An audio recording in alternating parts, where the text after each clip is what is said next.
Монгол улс бүгд найрамдах Хятад ард улстай дипломат харилцаа тогтоосны 70 жилийн энэ он тохиож байна. Энэ хүрээнд соёл хүмүүнлэгийн цөөнгүй ажлыг хийхэд төлөвлөсөн байна. Тухайлбал өнөөдөр бидний мэдих хийгээд эс мэдих Монгол Хятадын найрамдал гэрэл зургийн цомгийн нээлт боллоо. Энэ үзэсгэлэнт бүгд найрамдах Хятад ард улсын буцалтгүй тусламж болон хөнгөлтөө зээлээр 1955-аас 1965 онд Монгол улсад өрнөсөн бүтээн байгуулалтыг харуулжээ.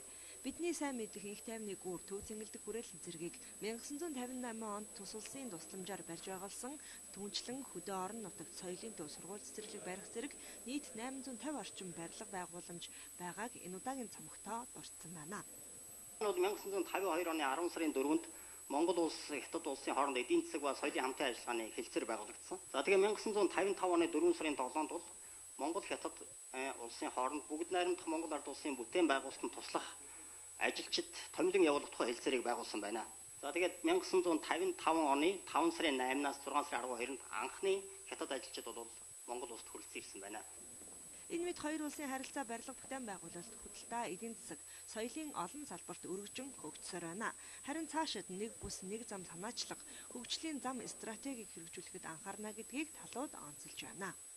Монголын талын дэвшүүлсэн хөгжлийн зам хөтөлбөрийг бүс ба зам санаачлагтай уялдуулж хамтран ажиллах мөн гурван улсын эдийн засгийн коридорын бүтээн байгуулалтын хүрээнд томоохон ажлуудыг эхлүүлэхэд хоёр талаасаа төлөвлөн ажиллаж байна.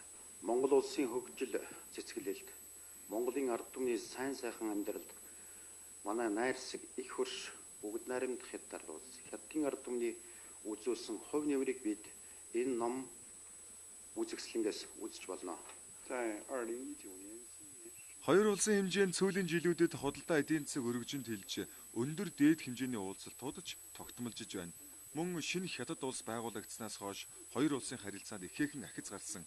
Тухайлбал 2014 онд бүгд найрамдах Хятад ард улсын дарга Ши Жинпин Монгол улсад айлчлах хоёр улсын стратегийн түншлэлийг шинэ төвшөнд гаргасан.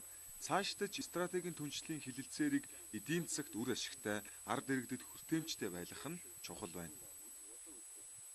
Хятад улс нь манай гадаад улсын хамгийн том түнш 1990 онд хоёр талын хооронд хийгдсэн худалдааны хэмжээд өнгөж 33.6 сая Америк доллар байсан бол 2018 оны үзүүлэлтээр 9 орчим тэрбум Америк доллар болж өсөд байна. Түүнчлэн нийт бараа эргэлтийн 67%-ийг бүгд найрамдах Хятад ард улстай хийсэн худалдаа эзэлж байна. Харин цаашид хоёр улс харилцан ашигтай харилцааг хөгжүүлэх ёстой гэдгийг төлөөллүүд онцолж байсан юм а.